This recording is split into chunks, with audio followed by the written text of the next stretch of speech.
रक्षा क्षेत्र में artificial intelligence यानी एआई का इस्तेमाल किस तरह से हो सकता है, किस तरह से सेना और सैनिक देश की रक्षा और सुरक्षा में इस आर्टिफिशियल इंटेलिजेंस को इस्तेमाल कर सकती हैं। इसके लिए राजधानी दिल्ली में देश की पहली AI in defence sector exhibition का आयोजन किया गया है। खुद रक्षा मंत्री राजनाथ सिंह ने इस एग्जीबिशन का उद्घाटन किया और इस मौके पर यहाँ पर 75 ऐसी टेक्निक्स और प्रोडक्ट्स जो कि आर्टिफिशियल इंटेलिजेंस पर आधारित हैं, उनकी एग्जीबिशन यानी कि प्रदर्शनी लगाई गई है।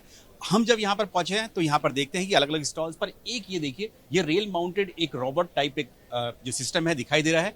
हमारे साथ खुद भारतीय सेना के मेजर पारस हैं, उनसे बातचीत करेंगे कि आखिरकार ये किस तरह से इस्तेमाल करते हैं, क्योंकि सेना में और इस डिवाइस को नाम दिया है साइलेंट सेंट्री का नाम दिया गया है।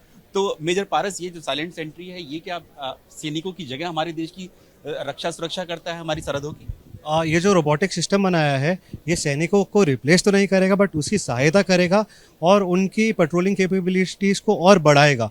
ये रोबोट जो है ऑटोनॉमसली पेट्रोल करता है, 1 से 5 किलोमीटर की दूरी पे ऑटोनॉमसली पेट्रोल करता है और इसके साथ में ऑटोनॉमसली चार्जिंग सिस्टम है। तो जब इसका ऑपरेशन हो रहा है तो टोटली ह्यूमन फ्री ऑपरेशन है इसका। इसमें एआई जो है वो इंट्रूजन डिटेक्शन के लिए इस्तेमाल हो रहा है। जब रोबोट आपका पेरीमीटर पे मूव करेगा तो जैसे ही आपको इंट्रूडर दिखेगा ये रोबोट उसके ऊपर बाउंडिंग बॉक्स बनाता है, उसकी फ़ोटोज़ लेता है। इसके अंदर object detection, tracking, identification, face recognition and data analytics चलता है। अगर जान पहचान का कोई फेस दिखा तो ये अलर्ट दे देगा सारे सर्वेलेंस सेंटर्स पे, क्योंकि ये वायरलेसली काम कर रहा है। और अगर आपको उसका फेस नहीं दिख रहा और आपको दूर से कोई आता हुआ दिख रहा है तब भी अलर्ट दे देगा कि ह्यूमन डिटेक्टेड या intrusion has been detected at this place.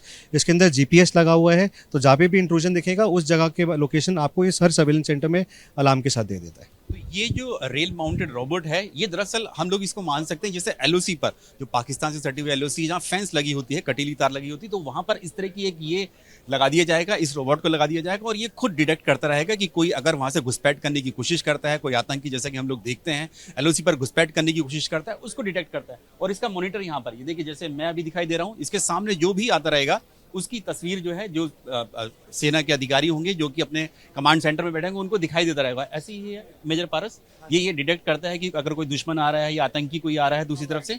अगर फेस स्टोरेज है और आपका डायरेक्शन है तो यस आपको अलर्ट करेगा कि उस साइड से कोई दुश्मन आ रहा है या आतंकी आ रहा है और आपको अलर्ट कर देगा बहुत डे एंड नाइट के अंदर इसमें, क्योंकि थर्मल कैमरा भी लगा हुआ है इसके साथ। दूसरी बात जो मेजर पारस ने बताई है कि ये फ्रेंड एंड फो को भी डिटेक्ट कर लेता है, यानी कि अगर कोई अपने देश का ही सैनिक उधर की तरफ आता है फेंस की तरफ तो उसको भी अलर्ट कर देगा, तो ये दुश्मन की पहचान भी करता है। और मेजर पारस, इसकी रेंज क्या है, कितने किलोमीटर तक ये कर सकता है, मैन कर सकता है? जो साइलेंट सेंट्री रोबोट है ये आपका 1 किलोमीटर के लिए 1 घंटे के लिए पेट्रोल कर सकता है। ये रेंज बढ़ाई भी जा सकती है पर हम लोगों ने इसको स्पेसिफिकली चूज़ किया है क्योंकि जैसे अगर 5 किलोमीटर है तो 5 रोबोट्स उसको स्वॉर्म में कवर करेंगे। तो 6 घंटे के लिए पेट्रोल करेगा। 6 घंटे बाद इसका बैटरी लो होने लगता है, ये ऑटोमेटिकली सेंस करता है कि बैटरी लो हो गया है एंड देन डॉकिंग स्टेशन पे जाके ऑटोमेटिकली चार्ज करता है। जब ये चार्ज कर रहा होता है तो दूसरा रोबोट जो उसके लेफ्ट और राइट में है वो इसका एरिया कवर करने की कोशिश करती है इंटेलिजेंटली। इंटेलिजेंटली ये जो है हमारे देश की जो सरहदें हैं उनकी सुरक्षा कर सकता है, जो सैनिक की मदद करता है। सैनिक को खड़े होकर नहीं करना है, सरहद पर खड़े होकर सिर्फ ये करता रहता है। जो सैनिक है वो अपने कमांड सेंटर में बैठकर इस मॉनिटर पर बैठकर देख सकता है कि कोई आतंकी तो घुसपैठ नहीं कर रहा, और 6 घंटे तक ये लगातार खड़ा हो सकता है। एक सैनिक के लिए 6 घंटे एक जगह खड़े होना बहुत मुश्किल काम होता है, तो उसकी जगह पर ये आर्टिफिशियल इंटेलिजेंस यानी कि एआई का इस्तेमाल देश की सेना और सैनिकों के लिए किया जा रहा है, जिसमें से एक ये प्रोडक्ट जो है जो एआई बेस्ड है, यानी कि जिसे कृत्रिम हम लोग इंटेलिजेंस बोलते हैं, उसका इस्तेमाल किया गया है। कैमरामैन कपिल मिश्रा के साथ नीरज राजपूत, एबीपी न्यूज़, दिल्ली।